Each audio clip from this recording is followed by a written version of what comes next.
प्यारे देशवासियों, भाइयों एवं बहनों, आज हमारे देश की स्थिति क्या हो गई है। चारों तरफ खतरा ही खतरा दिखाई पड़ता है।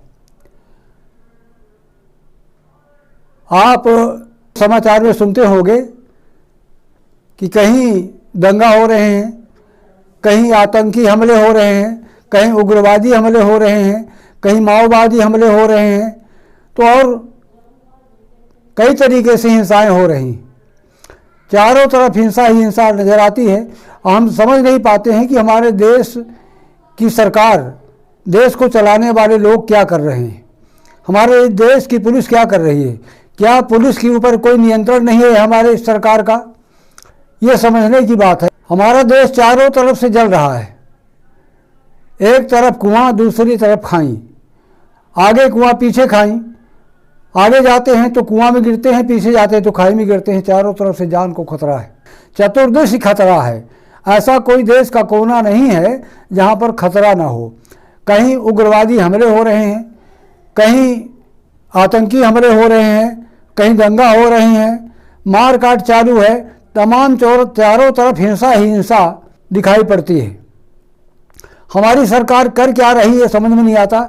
और क्या सरकार के नियंत्रण में पुलिस नहीं है? पुलिस के लोग क्या करते हैं? दंगा फिसाद हो जाने के बाद हमारी सरकार कहती कि हम जांच करवाएंगे।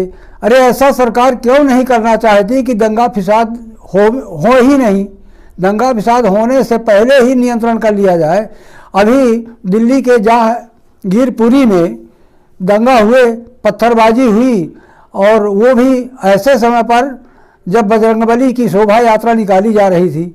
ये सब आप लोगों ने सुना होगा, देखा होगा, समाचारों में सुना होगा। ये सब क्या हो रहा है?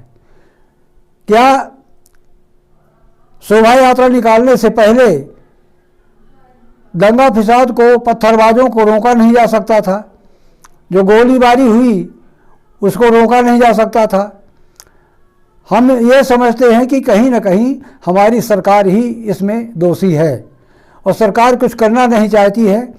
जब सब कुछ हो जाता है, मार काट हो जाती है, जाने चली जाती है लोगों की, तब सरकार कहती है कि हम जांच करवाएंगे, जांच कराने के बाद हम देखेंगे, दंगाइयों को छोड़ेंगे नहीं।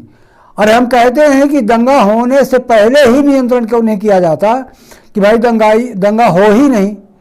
ये सोचने समझने की बात है। तो ऐसा हमारी सरकार नहीं सोचती है। हम बहुत परेशान रहते हैं। हम तो देश के लिए बोलते हैं, देश की आन बान शान के लिए बोलते हैं।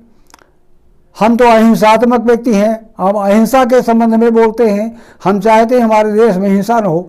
हमारी सरकार कहती है कि गरीबों को हम खुश रखेंगे, गरीबी किसी को अखड़ने नहीं देंगे। और हम ये कहते हैं कि सरकार कहती है कि हम 5 किलो अनाज दे रहे हैं, 1 महीने खाओ 5 किलो अनाज में। 5 किलो अन्न 1 महीने तक खाओ, हम भूखों नहीं मरने देंगे। हम ये पूछना चाहते हैं कि 5 किलो अन्न में एक व्यक्ति कितने दिनों तक खा सकता है?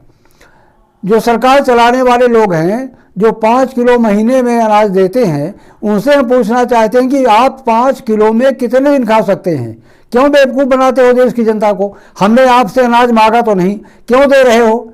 ज़बरदस्ती दे रहे हो। काहे के लिए? वोट के लिए। सिर्फ वोट के लिए आप अनाज दे रहे हो कि लोग अनाज देंगे और भोली भारी जनता देश की है और ये भोली भारी जनता हमको वोट देती रहेगी 5 किलो अनाज के बदले। इस तरह से आप पूरे देश की जनता को बेवकूफ़ बनाना चाहते हैं। आप महंगाई हटा लो। ये 400 रुपये का मिलने वाला गैस सिलेंडर, रसोई गैस जो 400 रुपये में पहले मिलता है, 400 रुपये वाला गैस सिलेंडर हमको देने लगो। सरसों का तेल जो 40-50 रुपये किलो मिलता था, वो आज 200 रुपये किलो है। इसको वापस करो, 40-50 रुपये में कर दो। तो आप ये महंगाई हटा दो, हमको अनाज मत दो। क्यों देते हो अनाज भाई? अकर्मण्य क्यों बना रहे हो पूरे देश को? हम ये कहना चाहते हैं कि वोट लेने की लालच से आप ठग रहे हो देश की जनता को। देश की जनता के साथ में गलत काम कर रहे हो। आपकी नीति और नीयत दोनों खराब हैं। आपको वोट से मतलब है, आपको कुर्सी से मतलब है, आपको कुर्सी चाहिए एन के न प्रकार, चाहे जैसे भी हो, आपको कुर्सी से मतलब है। हमारी कुर्सी न छूटे, पहले खुद दंगा करवाओ, फिर दंगा करवाने के बाद दूसरों पर मढ़ दो कि हमने दंगा नहीं करवाया, वो विपक्ष ने करवाया। इस तरह की जो स्थितियां हैं, ये भाई आप क्यों कर रहे हो? लोगों का दिल जीत करके वोट क्यों नहीं लेते? क्यों बेवकूफ़ बनाकर वोट लेना चाहते हो? अरे जब आप काम करोगे तो आपको वोट मांगनी नहीं पड़ेगी, दरवाजे दरवाजे जाकर वोट मांगने की क्या ज़रूरत है? जब आप काम करोगे आपको जनता अपने आप वोट देगी बिना मांगे। ये तो आप करना नहीं चाहते हो। तो हमारा कहना ये है, और ख़ास तौर से आप लोगों से, देशवासियों से हम ये कहना चाहते हैं कि आप अन्याय का विरोध करें। हर हालत में आपको अन्याय का विरोध करना चाहिए, अन्यथा आपकी भावी पीढ़ी पूछेगी कि जब महंगाई बढ़ रही थी, जब दंगा फिसाद हो रहे थे, जब आतंकी हमले हो रहे थे, जब उग्रवादी हमले हो रहे थे, जब माओवादी हमले हो रहे थे, तब तुम क्या कर रहे थे? फिर क्या जवाब देंगे आप भावी पीढ़ी को? इसलिए आप अन्याय का विरोध करें, हर स्तर पर अन्याय का विरोध करें। कहीं भी अन्याय दिखाई पड़ता हो, आप अन्याय का विरोध करें। अगर आप पार्टी भक्त बनकर रहेंगे, आप कहेंगे कि ये फलानी पार्टी हमारी पार्टी है, हम इस पार्टी के भक्त हैं, ये पार्टी अन्याय करती है, तो हम अन्याय सहते रहेंगे, देखते रहेंगे, लेकिन बोलेंगे कुछ नहीं। जब तक आप अन्याय के खिलाफ कुछ नहीं बोलेंगे, तब तक ये देश इसी तरह चलता रहेगा और किसी न किसी रूप में मार होती रहेगी। आज नहीं तो कल मार सहना पड़ेगा। पूरे देश के लोगों को अन्याय की मार झेलनी पड़ेगी, महंगाई की मार झेलनी पड़ेगी। महंगाई से बहुत बड़ा खतरा है देश को। इतनी ज़्यादा महंगाई बढ़ गई है कि महंगाई से आदमी त्रस्त हो गया है। लोगों के घर में खाने को नहीं है। अगर सब्जी खरीद लिया तो सब्जी में छौंक लगाने के लिए सरसों का तेल नहीं है, और भी जिन तेलों से सब्जियां बघारी जाती हैं, जिन तेलों से सब्जियां छौंकी जाती हैं, वो तेल नहीं है। और तेल मिले भी तो 200 रुपये किलो। 200 रुपये किलो खरीदने के लिए पैसे कहाँ से आए? पैसे नहीं है जेब में, जेब खाली है लोगों का। इतनी महंगाई है, हर चीज़ की महंगाई है। लोगों का जीना दूभर हो गया है, सब लोग परेशान हैं, एक एक आदमी परेशान है। लेकिन नहीं, 5 किलो अनाज के बदले में वोट देते रहो और 1 महीने तक का 5 किलो अन्न लेते रहो, बस इसी में कल्याण हो जाएगा। अरे 5 किलो में कितने दिनों तक खाओगे?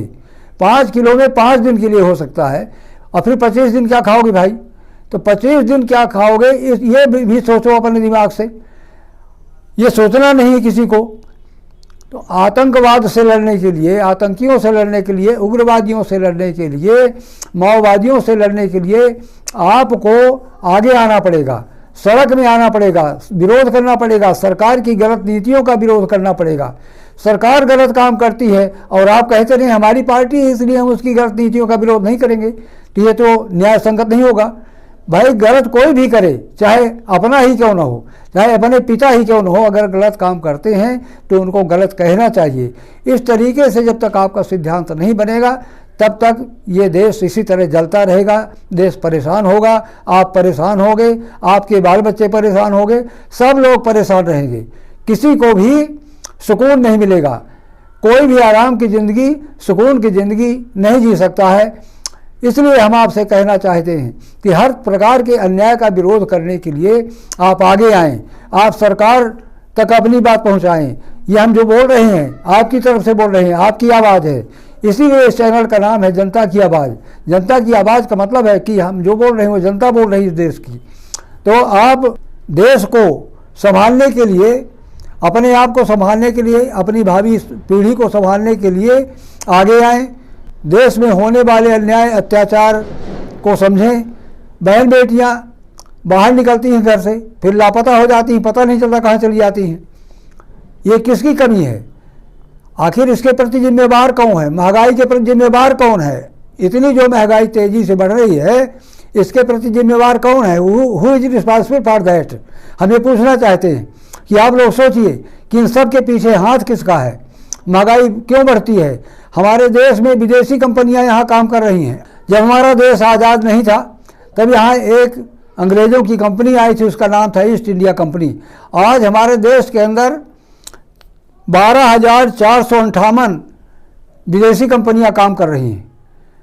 पहले हम कहते थे अंग्रेजों भारत छोड़ो, अब हम कहते हैं भारत वापस आओ। ये सब क्या है भाई? विदेशी कंपनियों के भारत में क्यों बुला रहे हो? और ये बुलाने वाले कौन लोग हैं? कैसे आ गए? किसने लाइसेंस दिया? किसने आने का वीज़ा दिया अपने देश में? और किसने लाइसेंस दिया यहाँ धंधा करने के लिए? इस सब के पीछे सरकार दोषी है। 12,458 कंपनियाँ की कोई न कोई वस्तु बनाती हैं हमारे देश के अंदर, और उनको टैक्स फ्री रहता है, टैक्स की छूट रहती है, और वो मनमानी रेट से अपनी बनाई हुई वस्तु को बेचती हैं और वही महंगाई का कारण बनती है। इसलिए हम ये मांग करते हैं कि जो विदेशी कंपनियां 12,458 कंपनियां हमारे देश में काम कर रही हैं, विभिन्न प्रकार की वस्तुएं बना रही हैं, वो विदेशी कंपनियां हमारे भारत से हटाई जाएं, हमारे देश के लोगों को काम दिया जाए। हमारे देश में भी व्यापारी हैं, हमारे देश में भी उद्योगपति हैं, तो वो काम कर सकते हैं। हमारे देश में किसी भी चीज़ की कमी नहीं है, तो विदेशी कंपनियों को बुलाने की क्या ज़रूरत है? इसलिए आप भी इस बात की मांग करिए कि विदेशी कंपनियों को यहाँ से हटाया जाए। हमारे देश के जो उद्योगपति हैं, पूंजीपति हैं, हमारे देश में जो काम करने वाले लोग हैं, डॉक्टर इंजीनियर हैं, उनको काम मिलना चाहिए। जो इंजीनियर हैं उनको काम मिलना चाहिए, वो कोई वस्तु बनाएं। और भी अनेकों प्रकार के जो साबुन के निर्माता हैं, यहाँ साबुन बनाने वाली फैक्ट्रियाँ हैं, कहाँ की हैं? विदेश की हैं। विदेश की कंपनी जो यहाँ आई हैं वो साबुन बनाती हैं, विदेश की कंपनी यहाँ साबूदाना बनाती हैं, विदेश की कंपनियाँ हैं सरसों की मिल चलाकर रखती हैं, और अनेकों प्रकार की वस्तुएं विदेशी कंपनियाँ यहाँ बनाती हैं और महंगे रेट में अपना सामान बेचती हैं। महंगाई बढ़ती है, इसलिए महंगाई से निजात पाने के लिए आप सब लोग विरोध करें कि विदेशी कंपनियों से को यहाँ से हटाया जाए। जब तक विदेशी कंपनियां यहाँ हमारे देश में काम करेंगी तब तक हम खुशहाल नहीं रहेंगे, ये हमारा आपसे कहना है।